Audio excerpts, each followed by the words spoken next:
Video like जरूर कर लीजिए और ऐसे वीडियो लगातार फ्री में पाने के लिए चैनल को तुरंत सब्सक्राइब कर लीजिए और बेल आइकन को जरूर टैप कर लीजिए ताकि आगे भी सारे वीडियो आपको मिलते रहे। यूट्यूब में फॉलो करते हैं तो प्लीज ये वाला फ्री टेलीग्राम चैनल जरूर ज्वाइन कर लीजिएगा। सारे नोटिफिकेशन सारे अपडेट यहीं पे आते हैं, ध्यान रखिए। सभी साथियों का बहुत बहुत स्वागत है। जैसा कि आपको पता है 29 जून को आपका यूकेपीएससी अपर प्रीलिम्स का एग्जाम प्रस्तावित है।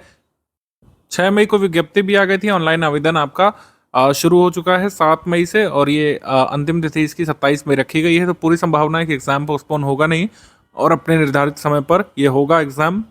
हमारे पास लगभग 5 सप्ताह का समय बचा हुआ है। 5 सप्ताह रिवीजन के लिए पर्याप्त होते हैं, किसी भी स्टेट पीसेस की पूरी तैयारी के लिए नहीं। लेकिन कई सारे स्टूडेंट्स ने रिक्वेस्ट की थी तो नया ग्रुप हमने ओपन किया है। ध्यान रहे ये पूरी तैयारी के लिए नहीं है, ये क्रैश कोर्स फॉर्म में आपका ग्रुप रहेगा। ठीक है, क्रैश कोर्स फॉर्म में ग्रुप है।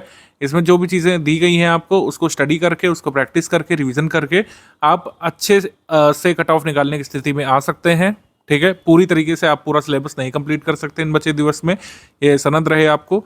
आप क्रैश कोर्स ज्वाइन करना चाहते हैं, आप डेली 8 से 10 घंटे दे करके आप अपना अच्छा अटेम्प्ट देना चाहते हैं तो हमारे ग्रुप में आ सकते हैं। लास्ट ग्रुप है, इसके बाद कोई ग्रुप खुलेगा नहीं यूकेपीएससी का। इसमें आकर के आप पूरी तैयारी कर सकते हैं। तैयारी का एक तरीके से कर सकते हैं, पूरा दोहराव कर सकते हैं, पूरे सिलेबस को कवर कर सकते हैं इंटेंसिवली और रिवीजन कर सकते हैं हमारे प्रैक्टिस रिसोर्सेज के माध्यम से। यूकेपीएससी अपर प्रीलिम्स में 2 पेपर आपको देना है। प्रश्न पत्र प्रथम यानी जीएस पेपर फर्स्ट, जिसको समान अध्ययन का पेपर कहा जाता है। इसमें 150 प्रश्न होंगे, हर प्रश्न 1 नंबर का होगा, पूर्णांक 150, 2 घंटे का समय आपको मिलेगा और इसी से कट ऑफ जाता है। कट ऑफ इसी पर डिसाइड होता है। सेकंड प्रश्न पत्र द्वितीय क्वालिफाइंग नेचर का होता है, यानी कि ऋणात्मक मूल्यांकन दोनों में होने के बावजूद सेकंड जो परीक्षा है सामान्य बुद्धिमत्ता परीक्षा सीसैट, ये अहर्कारी परीक्षा है। इसमें सभी उप श्रेणियों और श्रेणी के अभ्यर्थियों हेतु न्यूनतम अंक कितने हैं, 33% प्राप्त करना अनिवार्य यहाँ पे बताया गया है। तो सेकंड पेपर सीसैट का है, जो कहा जाता है सामान्य बुद्धिमत्ता परीक्षण। ठीक है, जनरल एबिलिटी टेस्ट भी इसको कह सकते हैं, जीएटी बोल सकते हैं, सीसैट बोले। कुल मिलाकर 100 में से 33 आपको लाने हैं। इसमें नेगेटिव मार्किंग दोनों में रहेगी। 1/4 की नेगेटिव मार्किंग यूकेपीएससी में होती है। ज़्यादातर नॉर्थ इंडिया के स्टेट पीसीएस 1/3 पे मूव कर चुके हैं, लेकिन यूकेपीएससी अभी भी 1/4 पे ही है। पेपर ईजी मॉडरेट लेवल का आता है, लेकिन जो नया क्लॉज जुड़ा था पिछली बार से कि 50 क्वेश्चन अनिवार्य रूप से यूके स्पेशल के पूछे जाएंगे। जो क्लॉज जुड़ा था उससे कट ऑफ अब कम जाने लग रही है। एक्चुअली में 50 क्वेश्चन पूछे नहीं थे, 42 से 43 क्वेश्चन ही थे, लेकिन अनिवार्य रूप से 50 प्रश्न पूछने की बात यूकेपीएससी ने कही थी और तब से पैटर्न बदला नहीं है। ठीक है, ये वही है, मतलब 150 में से 50 क्वेश्चन आपको यूके स्पेशल के ही अटेम्प्ट करने ही पड़ेंगे। 50 क्वेश्चन यूके स्पेशल के रहेंगे, जितना भी सिलेबस है उससे यूके स्पेशल के 50 प्रश्न रहेंगे ही रहेंगे, बाकी 100 अन्य टॉपिक से होंगे। हम कट ऑफ के लिए टारगेट हमने 150 क्वेश्चन पहले बताया था लास्ट ईयर, लेकिन जो कट ऑफ गया था लास्ट ईयर उसके हिसाब से हमको टारगेट अपना अपडेट करना पड़ेगा। पिछली बार भी पोस्ट इतनी ही थी, ज़्यादा पोस्ट नहीं हुआ करती हैं यूकेपीएससी में, तब भी कट ऑफ आप देखेंगे अनारक्षित का 87.3308 गया था। इसको रफली आप 88 मान लीजिए, तो आपको 150 अंकों में से 88 अंक यहाँ पे लाने थे पिछली बार क्वालिफाई करने के लिए। और जैसा पेपर पिछली बार आया था और जैसा यूकेपीएससी हर बार पूछता है, मैं मान के चल रहा हूँ इसी के अराउंड कट ऑफ रहेगा। हमको टारगेट करना है 95 से 100। अपनी टेस्ट सीरीज अटेम्प्ट करते समय, प्रैक्टिस करते समय, पढ़ाई करते समय आपको 100 यानी ट्रिपल डिजिट का टारगेट एटलीस्ट रखना है। लेकिन अगर आप 88-85 के अराउंड भी ले आए, जैसे पेपर आ रहे हैं उसके हिसाब से, तब भी हमारा कट ऑफ निकल जाएगा। अन्य कैटेगरीज में और भी कम है, अनारक्षित का सबसे ज़्यादा है यहाँ पे। ठीक है, तो कट ऑफ हमारा टारगेट है। अगले 35 दिवस में कोई मेंस के बारे में नहीं सोचना है, कोई ऐसे राइटिंग के बारे में नहीं सोचना है, भाषा के पेपर के बारे में नहीं सोचना है, क्योंकि जब तक आप कट ऑफ पार नहीं करेंगे आप कोई भी मुख्य परीक्षा के पेपर के लिए एलिजिबल नहीं होंगे। मतलब आपका जो तैयारी का पड़ाव है वो पहले ही पड़ाव पे खत्म हो जाएगा अगर आप कट ऑफ नहीं निकालते हैं। अगले 35 दिवस में जिसने भी फॉर्म भर रखा है या फिर जो भर रहे हैं, कट ऑफ आपका टारगेट होना चाहिए। कट ऑफ हमको निकालना है किसी भी सूरत में। और किसी भी सूरत में कट ऑफ वो लोग निकालेंगे जो लगातार पढ़ाई कर रहे थे। पिछले साल से ही ग्रुप हमारा चल रहा है। जो लोग एक साल से पढ़ाई कर रहे हैं, निश्चित तौर पर उनकी संभावनाएं अधिक होती हैं सभी से। लेकिन जो लोग अभी भी अच्छा प्रयास करना चाहते हैं, आपने कुछ अध्ययन किया है इधर उधर से, लेकिन आप अपनी तैयारी को समेकित अगर करना चाहते हैं, इंटीग्रेट करना चाहते हैं, सारे तथ्यों को एक बार पढ़ डालना चाहते हैं, जो अभी भी किया जा सकता है। 8 से 10 घंटे अगर आप डेली देते हैं, 35 दिवस अभी भी उतने पर्याप्त हैं। अगर आप बिना ब्रेक के, ठीक है, लगातार बिना कोई छुट्टी लिए लगातार 8 से 10 घंटे देते हैं अगर, तो हमारे सिलेबस को पूरा पढ़ ले जाएंगे, हमारे स्टडी कंटेंट को पूरा एक बार पढ़ ले जाएंगे, एक रीडिंग हो जाएगी। ठीक है, हमारे जो प्रैक्टिस रिसोर्सेस है जैसे टेस्ट सीरीज है, अब जरूरी नहीं कि टेस्ट सीरीज को टेस्ट सीरीज के तरीके ही लगाया जाए, आप उसको जो है स्टडी मटेरियल के तरीके पढ़ डालिए। जितने फैक्ट गिवन है उसके आंसर क्या है, फैक्ट और उसका आंसर और एक्सप्लेनेशन, फैक्ट में क्या पूछा गया है और क्या आपको आगे एग्जाम के लिए याद रखना है। पेड क्विज के बारे में बात कर रहे हैं कि अगर आप डेली 8 से 10 घंटे देते हैं, डेली 250 करके सवाल लगाइए और इसको कंप्लीट करिए। एक बार सिलेबस पढ़िए, फिर 200-250 प्रश्न डेली पेड क्विज से सॉल्व करिए, टेस्ट सीरीज से सॉल्व करिए और इस तरीके से रिगरस प्रैक्टिस करिए, तब भी कहीं ना कहीं कट ऑफ निकालने के चांसेस आपके बन जाएंगे। मैंने हमेशा कहा है कि जो लोग पहले से तैयारी करते हैं उनके चांसेस अधिक होते हैं, लेकिन ऐसा नहीं है कि आप अपनी लड़ाई छोड़ देंगे। अभी भी अच्छे से लड़ा जा सकता है, लेकिन वही है कि जब तक आप अपना ये ईमानदारी वाला काम नहीं करेंगे 8 से 10 घंटे डेली 35 दिवस तक, तब तक नहीं हो पाएगा। 8 से 10 घंटे डेली 35 दिवस जो लोग देंगे वही यहाँ पर कट ऑफ निकालने की स्थिति में अभी भी आ सकते हैं, अन्यथा नहीं आ पाएंगे। नेक्स्ट ईयर की आपको तैयारी करनी पड़ सकती है। यूपीपीएससी में पिछले साल किस सेक्शन से कितने सवाल आए थे, अब ये केवल 2024 वाला देखिए, क्योंकि 2024 से ही ये नियम जुड़ गया था कि 150 में से 50 प्रश्न यूके स्पेशल के रहेंगे। एक्चुअली 43 थे, 50 पूरे नहीं हो पाए थे, हमारी टीम ने गिना था, लेकिन इस बार 50 भी हो सकते हैं, 50 से ज़्यादा भी हो सकते हैं, क्योंकि आयोग ने कहा था कि न्यूनतम 50 होंगे ही, ये नहीं कहा था कि 50 से ज़्यादा हो नहीं सकते। न्यूनतम 50 होंगे, 55 भी हो सकते हैं, 60 भी हो सकते हैं यूके स्पेशल के प्रश्न। तो जो लोग भी बाहर से यूके की परीक्षा देने जा रहे हैं उनको तो खासा ध्यान देना यूके स्पेशल पर। यूके स्पेशल सबसे बड़ा पोर्शन यहाँ पर अब हो चुका है। यूके स्पेशल पर आपको प्रथम दृष्टया फोकस बनाना है। सबसे पहले जो है वो यूके स्पेशल के टॉपिक्स कंप्लीट कर रहा है, क्योंकि अगर आप यूके स्पेशल के जितने भी सवाल पूछे जाएंगे, अगर उसमें से 35 सवाल नहीं निकाल पाए तो कट ऑफ निकालना बहुत ही मुश्किल हो जाने वाला है। इजी मॉडरेट पेपर भी होता है, लेकिन फैक्चुअल होता है, इसमें फैक्ट्स भूलने की संभावना बनी रहती है। तो यूके स्पेशल अच्छे से आपको कवर कर लेना है, अभी भी किया जा सकता है। स्टडी फॉर सिविल सर्विस के नोट से यूके स्पेशल पूरा कवर किया जा सकता है, जितना कि कट ऑफ निकालने के लिए काफ़ी है। यूके स्पेशल को टॉप प्रायोरिटी पे आपको रखना है, और करंट अफेयर, फिर हिस्ट्री और नेशनल मूवमेंट, फिर पॉलिटी, फिर ज्योग्राफी, इस तरीके का क्रम बना सकते हैं मेरे हिसाब से। जब क्रैश कोर्स के फॉर्म में आप ग्रुप ज्वाइन करें तो ये सारी बातें बेमानी हैं, बस कोशिश करिए कुछ चीज़ों पर जो आपकी नैया पार लगा सकती है। अभी डेली 8 से 10 घंटे निकालने हैं, एग्जाम की रिक्वायरमेंट है, आपको रिवीजन करना है, आपको दूसरों से आगे निकल रहा है तो दूसरों से ज़्यादा मेहनत भी इस समय करनी पड़ेगी स्टेज पर। जब 35 दिवस यानी 5 सप्ताह बचे हों, तब आपका फोकस ये होना चाहिए सबसे पहले पढ़ाई में जो कोई चीज़ रह ना जाए, सिलेबस के अनुरूप पूरा स्टडी मटेरियल आपको पूरा तैयार कर लेना है। जो भी पॉइंट्स रह रहे हों, जैसे हमारा स्टडी मटेरियल पॉइंट वाइज बनाया गया है, जैसे यूकेपीएससी का सिलेबस प्रिंट होकर के आया है, उसी पॉइंट के आधार पर हमने पूरा स्टडी मटेरियल और फैक्ट वगैरह बनाए हैं। जितना भी स्टैटिक पोर्शन है, जितना करंट अफेयर का पोर्शन है, वो पूरा तैयार करना है। आपको तैयार करने का मतलब क्या है, अब देखिए, तैयार करने का मतलब ये है कि 1 टाइम रीडिंग यहाँ पे कंपलसरी है, एक बार तो रीडिंग करनी ही करनी है, 1 रीडिंग कंपलसरी है। अब आप यहाँ पे टॉपिक नहीं पूछिएगा कि सर कुछ ऐसे 15-20 टॉपिक बता दीजिए जिससे पेपर में कट ऑफ निकल जाए, ऐसा हो ही नहीं सकता है, क्योंकि कट ऑफ आपका निकलेगा कम से कम 90 मार्क्स से, 85 से 90 मार्क्स के बीच जब आप लाएंगे जनरल कैटेगरी में, तो कट ऑफ निकलेगा यहाँ पर। 90 मार्क्स की जो चीज़ें पूछी जाएंगी वो कम से कम 70-75 टॉपिक से यूकेपीएससी पूछेगा, मैं आपको बता रहा हूँ। 90 मार्क्स का पेपर अगर आपको निकालना है तो 70-75 टॉपिक तैयार करने पड़ सकते हैं, जो पूरे सिलेबस का लगभग जो है 70-75% भाग है। तो क्यों ये सब कामों में टाइम वेस्ट करेंगे कि सबसे मोस्ट इंपॉर्टेंट टॉपिक आइडेंटिफाई करेंगे। मान लीजिए मैं आपको 10 टॉपिक बता देता हूँ, उससे आप 10-12 सवाल निकाल ले जाएंगे, लेकिन आपका कट ऑफ मार्क कितने में से निकलेगा, जब तक आप 90 के अराउंड नहीं स्कोर करेंगे आउट ऑफ 150, तब तक कट ऑफ नहीं निकलने वाला है। तो हम क्यों इन फर्जी चीज़ों में टाइम वेस्ट करें कि यहाँ से इंपॉर्टेंट पता चल जाए, यहाँ से इंपॉर्टेंट पता चल जाए। इंपॉर्टेंट मैं आपको बता दूंगा, हमारी जो स्ट्रैटेजी आती रहती है कुछ ग्रुप में, उसमें हम आपको इंपॉर्टेंट टॉपिक्स बता देंगे, लेकिन वो आपके 10-12 मार्क्स ही सही करा सकता है एग्जाम में। 10-12 मार्क्स का मतलब आपको एज मिल जाएगा, लेकिन आपको पूरा का पूरा कट ऑफ निकालने पर टारगेट करना है। इस वजह से पूरे सिलेबस की एक बार रीडिंग कंपलसरी है, अभी भी किया जा सकता है, जल्दी जल्दी पढ़ा जा सकता है चीज़ों को, और एक बार रिवीजन किया जा सकता है जल्दी में। टेस्ट सीरीज लगाते हुए पुराने टॉपिक्स रिवाइज किए जा सकते हैं। जरूरी नहीं कि जितना भी पूरा सिलेबस है पूरा रिवाइज करें आप, कुछ पोर्शंस आपको अगर अच्छे से तैयार हैं तो आप उसको छोड़ सकते हैं। जिन पोर्शंस को आप भूल रहे हैं, जैसे यूके स्पेशल वाला जो है, उसको जरूर रिवाइज कर लीजिएगा, क्योंकि इससे 50 सवाल आने हैं।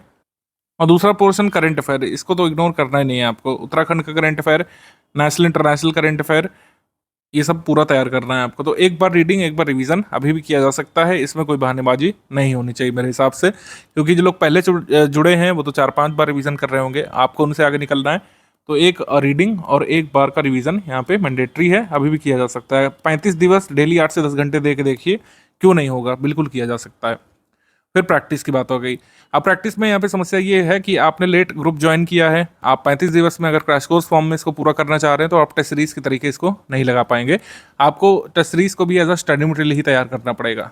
स्टडी मटेरियल के तरीके कैसे तैयार करते हैं टेस्ट सीरीज को, जब आप पूरा प्रश्न पत्र हमारा उठाएंगे या उसको प्रिंट करेंगे या ऑनलाइन खोलेंगे लैपटॉप पर या पीसी पर किसी भी डिवाइस पर, तो आपके सामने कुछ क्वेश्चन दिखेंगे जैसे यूकेपीएससी में आते हैं क्वेश्चंस, जैसे यूकेपीएससी का पेपर आता है उसी के जैसा आपको दिखेगा उसी फॉर्मेट में। और फिर नीचे होगा आंसर की। आंसर की से आपको देखना है कि क्या फैक्ट यहाँ पे पूछा गया है, उसका आंसर क्या बनाया गया है, ठीक है, कौन सा तथ्य गलत करके पूछा गया, कौन सा सही करके पूछा गया, और कौन कौन सी ऐसी बातें या ऐसे फैक्ट या फिर ऐसे कंसेप्ट हैं जो हमको एग्जाम में नहीं गलत करने हैं। बस इस पर फोकस करना पड़ेगा। टेस्ट सीरीज पूरी की पूरी सॉल्व की जा सकती है। मान लीजिए आप एक टेस्ट उठाते हैं, हमारा फुल इन टेस्ट उठाते हैं 150 MCQ वाला, कोशिश करिए कि उसको 1 घंटे में पूरा करिए अब, ठीक है। उसको टेस्ट सीरीज के तरीके लगाने की अपेक्षा 1 घंटे में एज अ स्टडी मटेरियल उसको पढ़िए कि क्या मैचिंग का सवाल पूछा गया है, ठीक है, उसमें कौन सा सत्य है कौन सा असत्य है पूछा गया है। अगर सत्य वाला पूछा गया है तो देख लीजिए कि जो असत्य वाले हैं उसको सत्य कैसे करेंगे, कौन निम्नलिखित में से कौन सा सही है वाला पूछा गया है, और गलत वाला पूछा गया है तो गलत सही वाले अन्य जो ऑप्शन में फैक्ट पूछे गए हैं उनका क्या क्या एक्सप्लेनेशन है, एक बार आंसर की से आप देख लेंगे तो अच्छा खासा आपका रिवीजन हो जाएगा। कवरेज पे यहाँ पे फोकस करिएगा। एक टेस्ट सीरीज को अगर 10 घंटे बैठ करके सॉल्व करेंगे उतना लाभ नहीं मिलेगा।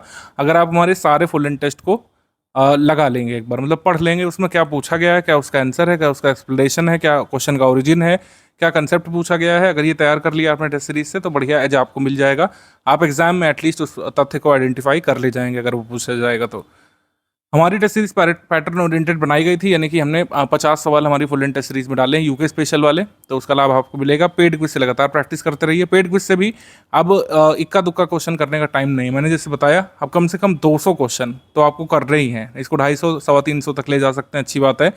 200 से 250 MCQ आप डेली बेसिस पर पेड क्विज से सॉल्व कीजिए और इसको बस करते जाइए। पेड क्विज में आपने देखा क्या पूछा गया है, उसको टिक मार्क किया, सही हुआ आगे बढ़ गए, गलत हुआ उसमें आपने चाहे तो कहीं नोट कर लिया या फिर दिमाग में रख लिया कि अच्छा ये फैक्ट था, मेरा गलत हो गया, आगे नहीं गलत होना चाहिए। इसका एग्जाम्पल मैं भी आपको दे दूंगा तो आपको समझ में आ जाएगा क्या कहना चाह रहे हैं हम। अब रिवीजन, जैसे मैंने बताया कि कोई भी MCQ वाला एग्जाम और स्टेट पीसीएस जैसे यूकेपीएससी है वैसा एग्जाम तो आप बिना रिवीजन के मतलब निकाल ही नहीं सकते हैं। रेगुलर रिवीजन करने की हमारी बात हुई थी, लेकिन अब आप मतलब एग्जाम देने ही 35 दिवस के लिए आए हैं हमारे क्रैश कोर्स में, तो यहाँ पर रिवीजन तो करना ही है, पढ़ते हुए भी रिवीजन करना है और एक बार रिवीजन तो करना ही है। आप कुछ टॉपिक्स ऐसे आइडेंटिफाई करिए रीड करते समय ही जिनकी रिवीजन की आपको आवश्यकता पड़ेगी। जैसे कुछ लोग स्मार्ट स्टूडेंट्स क्या करते हैं कि रीडिंग के दौरान ही उनको पता चल जाता है कि कौन से ऐसे फैक्ट्स हैं जिसके रिवीजन की आपको ज़रूरत पड़ेगी। मैंने कई ऐसे सारे स्टूडेंट्स देखे हैं जो बाकायदा लिस्ट बनाते हैं कि उनको किन किन जो है फैक्ट्स का रिवीजन करना है। वो लोग पॉलिटी में लिस्ट बनाते हैं कि अच्छा उनको ये वाले आर्टिकल तैयार करने हैं, ठीक है, ये कॉन्स्टिट्यूशनल बॉडीज़ तैयार करनी है, दोबारा से ये नॉन कॉन्स्टिट्यूशनल बॉडी या फिर स्टैचुटरी बॉडीज़ हैं ये तैयार करनी है, प्रेसिडेंट वाला चैप्टर या पार्लियामेंट वाला चैप्टर तैयार करना है। आप पूरा सिलेबस उठाइए, उसको प्रिंट कर लीजिए और फिर उसमें मार्क करिए कि लास्ट मोमेंट तक आप क्या रिवाइज करने वाले हैं, ठीक है। ऐसा जरूर कर लीजिए। रिवीजन के लिए जो टॉपिक्स हैं वो छांट के रख लीजिए आप। और रिवीजन कहाँ से करना है, हमारे ही स्टडी मटेरियल से कीजिएगा। रिवीजन कहीं अलग से नहीं करना है। तो स्टडी फॉर सिविल सर्विसेज ने स्टडी मटेरियल दिया है, अभी मैं दिखा दे रहा हूँ एक बार क्या क्या मिला है। ज़्यादा कुछ उसमें एक्चुअली दिखाने के लिए है नहीं, क्योंकि इस बार हमने मॉड्यूल वाइज नहीं रखा है, सारा स्टडी मटेरियल जो है टॉपिक वाइज दे दिया गया है, क्योंकि अब आप वेट नहीं कर सकते हैं। सारा स्टडी मटेरियल आपके सामने है पेड ग्रुप में, पेड टेलीग्राम ग्रुप में, स्टडी मटेरियल वाले ग्रुप में सारा स्टडी मटेरियल हमने अपलोड कर दिया PDF फॉर्मेट में। आप उसको प्रिंट करके पढ़िए। आप चाहे तो प्रिंटिंग करके पढ़ सकते हैं, चाहे तो ऑनलाइन जो है उसको अपने डिवाइस में खोल करके एक्सेस करके स्टडी कर सकते हैं। बस उसको रिवाइज करिए, स्टडी करिए, इसी से एग्जाम में आने वाला है। अभी लोअर का एग्जाम हुआ था, हमारे स्टडी मटेरियल को जो भी स्टूडेंट्स स्टडी करके गए थे यूकेपीएससी लोअर वाले, वो लोग कट ऑफ निकालने की स्थिति में खुद को महसूस कर रहे हैं। बाकी जब रिजल्ट आएगा तो हम खुद ही आपको बताएंगे क्या आंकड़ा रहा। लेकिन काफ़ी अच्छा पेपर यूकेपीएससी लोअर वालों का हुआ था। हम एंटिसिपेट कर रहे हैं कि आपका भी कुछ इससे अलग होगा नहीं। हमने बहुत अच्छी तरीके से नोट्स को तैयार किया था एग्जाम से पहले और लगातार करंट अफेयर के अपडेट में उसको अपडेट करते रहे हैं हम। यूकेपीएससी का जो करंट अफेयर है उसको लगातार फॉलो करेंगे तो छोटे मोटे जो भी अपडेट आते हैं, ऐसे यूके एक छोटा राज्य है, उसमें कई सारे अपडेट्स होते रहते हैं कि पुरानी परियोजना है उसमें कोई चीज़ घटा बढ़ा दी गई, पुरानी परियोजना में जो लाभ मिलता था किसी बेनिफिशियरी ग्रुप को उसका लाभ घटाया है, बढ़ाया गया है, या नए बेनिफिशियरी को जोड़ा गया है, उत्तराखंड की कोई स्कीम है उसको रीनेम किया गया है। तो ऐसे छोटे छोटे फैक्ट्स जो हैं हमने यूके के करंट अफेयर में शामिल किए हैं। तो यूके का करंट अफेयर लगातार पढ़ते रहिएगा। टॉपिक वाइज नोट्स पूरे सिलेबस के हमने दे दिए हैं। जैसे पूरा सिलेबस आप खोलिए उत्तराखंड का, उसमें जो जो टॉपिक्स दिए हुए हैं, जैसे सल्तनत काल है, मुगल काल है, मॉडर्न इंडियन हिस्ट्री में जो जो कालखंड दिया हुआ है वो सब ने दे दिया है। ज्योग्राफी के जितने भी टर्मिनोलॉजी हैं उनके नोट्स दे दिए हैं। लेक्स हो गया, वर्ल्ड ज्योग्राफी हो गया, उत्तराखंड की ज्योग्राफी हो गया, ठीक है, इकनॉमी हो गया, इंडियन इकनॉमी हो गया, उत्तराखंड की इकनॉमी संबंधी अपडेट्स हो गए। और जो वर्ल्ड इकोनॉमी संबंधित जो संगठन वगैरह आपको पढ़ना है, IMF, वर्ल्ड बैंक, सारे के नोट्स यहाँ पे गिवन है। अच्छे से आप उसको स्टडी कर लीजिए, रिवाइज कर लीजिए बचे हुए दिवस में, डेली 8 से 10 घंटे दे करके। करंट अफेयर जैसे हमने आपको बताया 1 वर्ष का तैयार करना होता है, तो करंट अफेयर हमने जून 2024 से लेकर के अप्रैल तक का दे दिया है। मई मंथ का आपको 4 जून को मिल जाएगा, और मेरे हिसाब से 9 जून तक की डेट का करंट अफेयर पर्याप्त होगा। 9 या 10 जून तक का जहाँ जितना भी जरूरी होगा उसका एक छोटा सा अपडेट हम लोग आपको 15 या 17 जून तक दे देंगे। मतलब जून का जितना भी करंट अफेयर स्टडी करना है वो हम 15 जून के आसपास आपको उपलब्ध करा देंगे।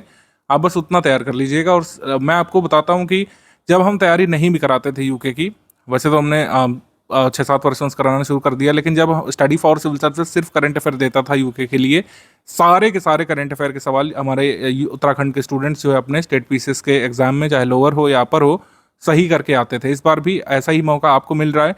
आप हमारे करंट अफेयर के नोट्स को अच्छे से पढ़ जाइए। जितने भी सवाल आएंगे करंट अफेयर के 95 से 99% एक्यूरेसी के साथ आप सवाल सही करने की स्थिति में होंगे। उदाहरण स्वरूप मान लीजिए 19 प्रश्न पूछे गए national international Uttarakhand current affair के, तो आप 17 से 18 सवाल करने की स्थिति में आराम से आ जाएंगे।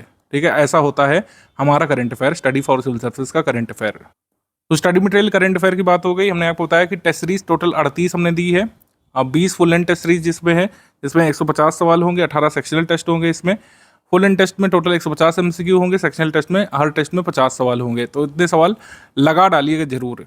38 टेस्ट सीरीज में कोई ये नहीं सोचेगा कि सर दिन बचे हैं 35 और टेस्ट सीरीज बचे हैं 38, अब तो मैं डेली खाली टेस्ट सीरीज लगा पाऊंगा। मैंने जैसे आपको बताया कि 38 टेस्ट सीरीज सॉल्व करने में आपको 70-75 घंटे से ज़्यादा नहीं देना है। इसको एज अ स्टडी मटेरियल अब आपको तैयार करना है कि क्या तथ्य पूछा गया है। मान आप ऐसा सोचिए कि आपको मॉक पेपर दिए जा रहे हैं। आप ऐसा अपने मन में, मस्तिष्क में ऐसी भूमिका बनाइए कि आपको 38 उत्तराखंड के पेपर दिए जा रहे हैं, इसी में से कोई एक होगा। बस उसको इस तरीके से पढ़ना है कि क्या पूछा गया है, कौन सा दर्रा पूछा गया है, कौन सी रेंज में वो स्थित है, या फिर कौन सा दर्रा किस जिले के पास है। ये ऐसा मिलाने को आया है तो हम दर्रा एक बार रिवाइज कर लें। उत्तराखंड स्पेशल कोई भी फैक्ट पूछा गया है करंट अफेयर का, तो क्या हमने करंट अफेयर उस मंथ का पढ़ा है पूरा। बस इस तरीके से पढ़ते हुए जाइए। 38 टेस्ट सीरीज सॉल्व करने में बस आपको ये देखना है कि प्रश्न क्या पूछा गया है, उसका उत्तर क्या है, क्या मुझे आता है, क्या नहीं आता है। मन में मंथन करना है, आगे बढ़ जाना है ये सोच करके कि अगर यही प्रश्न एग्जाम में आ गया तो हम सही करेंगे। बस इस मंतव्य के साथ आपको 38 टेस्ट सीरीज लगानी है। 35 दिवस में 38 टेस्ट सीरीज लगाई जा सकती है बिल्कुल। 2 से 3 दिवस का समय देकर के जितने भी अच्छे छात्र हैं जो मेरी बात को समझ गए होंगे वो टेस्ट सीरीज सॉल्व कर ले जाएंगे। पेड क्विज से 200-250 प्रश्न डेली बेसिस पर आपको सॉल्व करना है। ठीक है, टेस्ट का शेड्यूल ये गिवन है, मगर मेरे हिसाब से अब कोई ऐसी बाध्यता नहीं रहेगी किस तारीख को कौन सा अटेम्प्ट करना है। कोशिश करिए कि एक दिन में 3-3, 4-4 सेक्शनल टेस्ट उठाइए। देखिए 8 से 10 घंटे का शेड्यूल हमने बनाने को कहा, उसको इस तरीके से ब्रेक कर लीजिए आप कि कितनी पढ़ाई का और रिविजन करना है और कितनी प्रैक्टिस करनी है। 8 से 10 घंटे में से मेरे हिसाब से कम 2 से 2.25 घंटे, 2.5 घंटे तक आपकी प्रैक्टिस में समय व्यतीत होना चाहिए।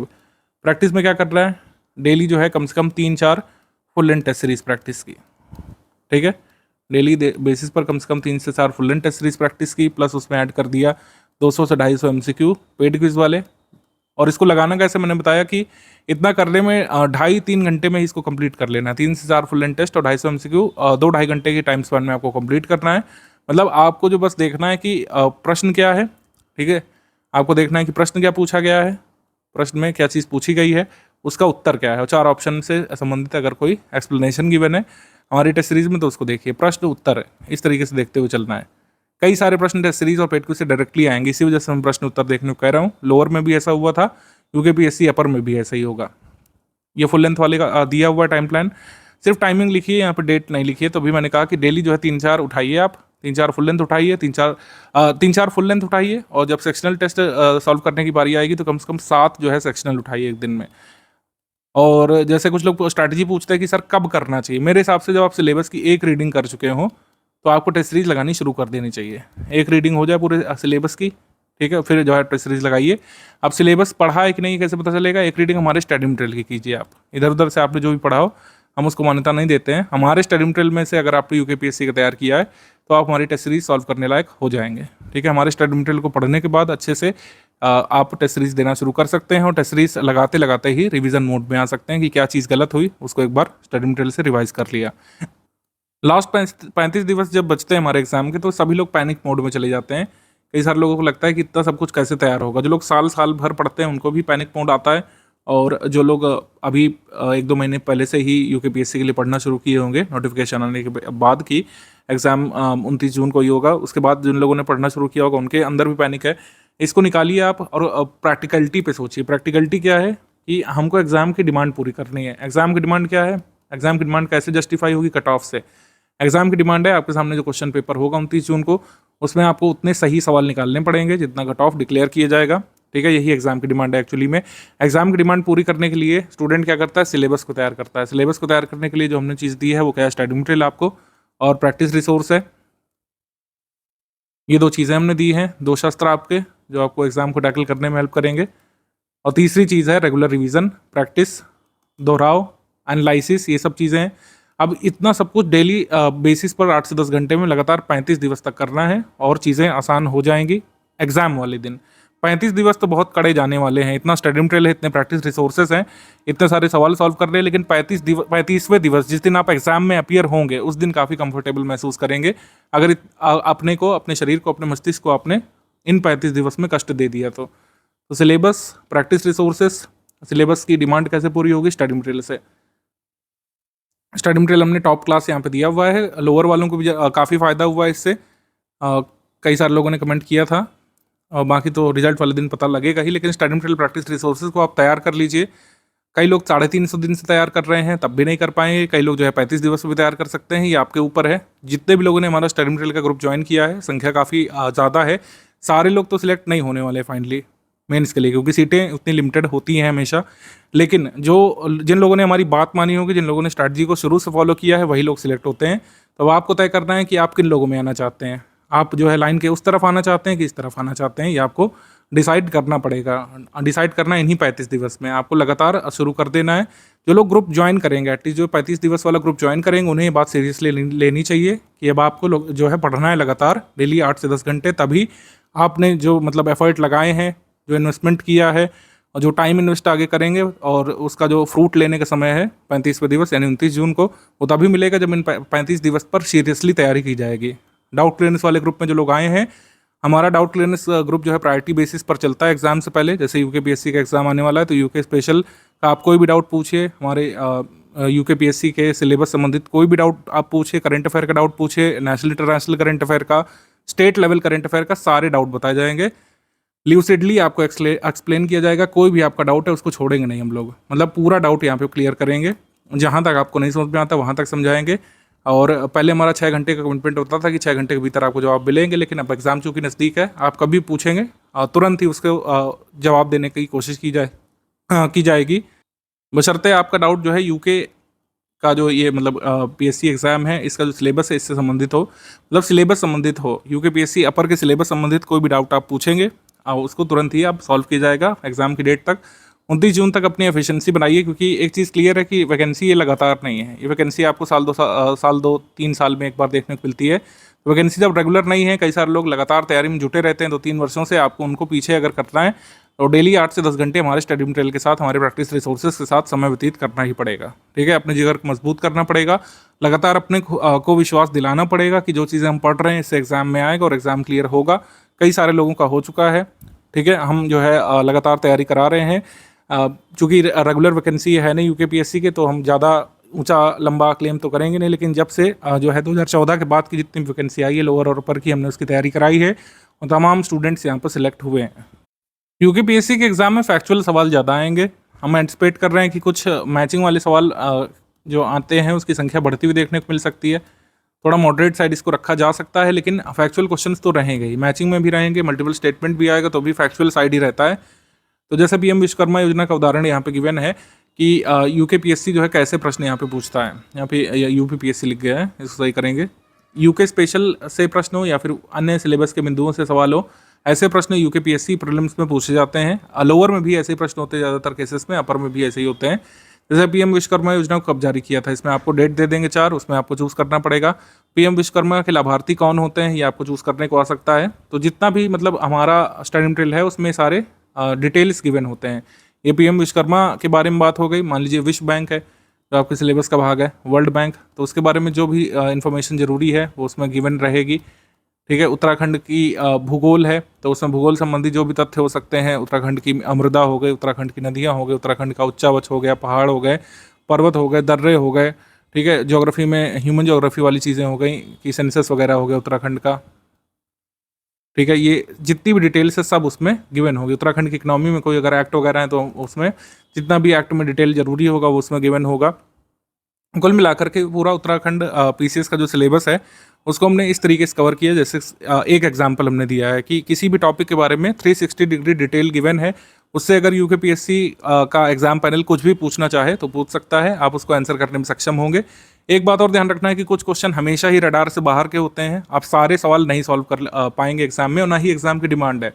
यूकेपीएससी में मेंस लिखने के लिए एग्जाम की डिमांड नहीं कि आपको सारे के सारे प्रश्न सही निकालने पड़ेंगे। किसी भी स्टेट पीसेस में ऐसा नहीं होता है कि आपको 100 में 100 लाना है। 100 में 100 लाने का कोई खास फायदा मिलता भी नहीं है एक्चुअली। आपको कट ऑफ मार्क बस क्लियर करना है। कट ऑफ अगर 88 क्वेश्चन गया तो 88 में भी कट ऑफ निकलेगा। अगर आप 108 लाए तब भी आपको कट ऑफ निकलेगा, आप मेंस लिखेंगे, और 88 वाला भी मेंस लिखेगा, 108 वाला भी। तो टारगेट हमेशा रियलिस्टिक रखिएगा, सारी चीज़ें आप रट नहीं पाएंगे। कुछ लोग पैनिक मोड में आकर के सारी चीज़ें रटने की कोशिश करते हैं कि उत्तराखंड का पूरा मैं ज्योग्राफी रट लूँगा, उत्तराखंड का इकोनॉमी रट लूँगा, फिर ये रट लूँगा, फिर वो रट लूँगा। ऐसे होता नहीं है।